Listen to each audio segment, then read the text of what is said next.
Hi, I'm Mark Lux, Extension Weed Scientist with The Ohio State University. We're talking about dandelion today, king of weeds. Dandelion is what we consider to be a really great weed, and it's making a resurgence. Some other weeds are too. If you look at the kind of what's around me here, one of the issues we got into this year with our burn down situation and cold weather and things like that was my weeds are getting big, and our burn down herbicide's going to work well enough. And we did point out, at least in one news article, that the reason we went to fall applications back in the late 90s was because we had these masses of chickweed and dead nettle and other things that were just taking a long time to die in the spring, and we weren't getting the speed and the complete burn down that we wanted in some cases, and so we went to fall applications.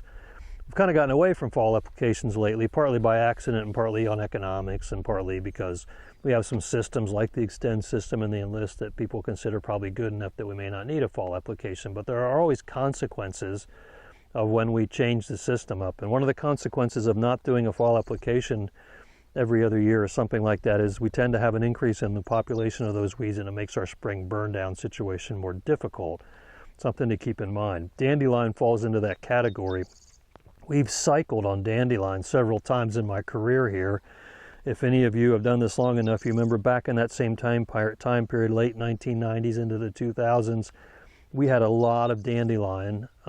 It was a consequence somewhat of how we changed our herbicide use because of Roundup Ready soybeans, but I remember walking around fields in the fall where you couldn't see the ground, the soil for the dandelion population. And so we got those under control, partly by going to fall applications, and we did the fall applications partly because mare's tail became more of an issue into the 2000s. But dandelion is just, what we consider to be a great weed. It's extremely adaptable, as most of you know. You have a weed like this in a no-till situation where it has lots of space, and then in a yard where it has to kind of conform and be flat, it'll do that, and it'll do really well there and survive mowing. So it's just very adaptable.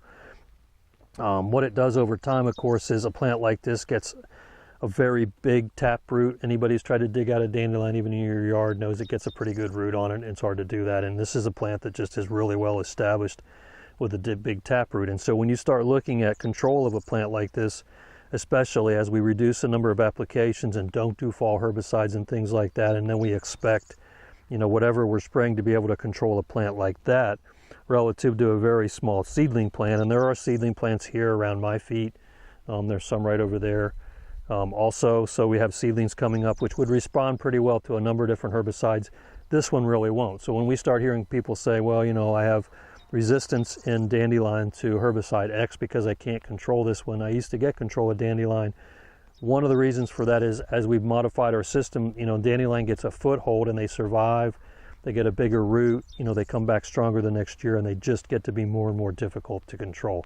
If you come out of a prevent plant situation where you've given it a chance to kind of do its thing on its own and not be hindered by crop and herbicides, and it'll do even better. So you have the established plants, and then you have seedling plants. There's two periods of dandelion emergence of seedlings. There's typically right around now. There's a lot of new ones coming up. You can see them here. On a dandelion plant that goes to seed, and a dandelion plant can flower and go to seed in 7 days. It's capable of doing that, just to give you an idea of how fast that can happen. That can even happen in the winter with a shot of warm temperatures. And so you had plants that went to seed, and you have a bunch of new plants here. The seed that come off dandelion, like a lot of winter annuals, are ready to go. Don't have a lot of dormancy. There tend to be, I think, a couple different types of seeds. Some have a little bit longer dormancy, but we have a flush of dandelion for whatever reason right here in a lot of this plots, probably some seed possibly from last fall, possibly from these plants as well. And so you can see it doing a couple different things. You got this established plant that's really hard to kill, and then in the soybeans, and we just put a post application on this, so this is about the time that post herbicides are going on. You can see how they could be emerging after your post application and surviving, so when you come into fall, they're ready to go and become a bigger plant and overwinter and put that taproot on. Some of the things we learned about dandelion back in that stage was that a lot of times it took 2 applications to get dandelion, either a burn down followed by a post, or fall followed by a post, or something like that you had to have. And this was working essentially with straight glyphosate. You had to have a couple different applications. If you start to shortcut that and go to 1 application, you're not going to get it all, so it tends to be really tough. And especially if you have like a delayed burn down and you haven't done a fall and you end up with plants like this, it's really hard out here. We, we have a number of different burn down treatments out at the farm here in South Charleston every year. And, sometimes we basically don't get better than 50 or 60% control of plants like that with whatever burn down we're using.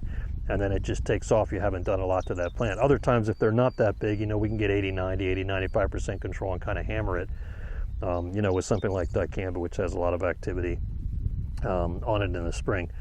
The other thing is there's just variability with weather in terms of burn down. And we had a study across several states we did looking at applications on dandelion of glyphosate 2,4-D every week for like 6 weeks through the early part of the spring. And what we found was that, a spell of cold weather really hammered herbicide activity on dandelion. It just, you could see this, and it there was a trend where as it got cold, and then after it was cold, it took them a while to recover. So it's very sensitive, and mare's tail falls into that category somewhat, but dandelions, especially the bigger, tougher ones, are very sensitive to that type of weather pattern. Again, the recommendation here to get a handle on dandelion is do something in the fall. It doesn't take a lot of herbicide in the fall to do a good job on it. A lot of your standard fall burn downs will work pretty well. Glyphosate has activity, 2,4-D, dicamba, so a mix of any of those. The ALS inhibitors, like the Climerion that's in Canopy EX, and the products like Basis, and some of those also have decent activity on dandelion paired with, the glyphosate or the 2,4-D. So just keep in mind that if you're seeing an increase in dandelion, there's probably a reason for that, and you may have to step back and take a look at your program and decide how that needs to be modified to make sure you don't continue to have something like this, which is really difficult to manage.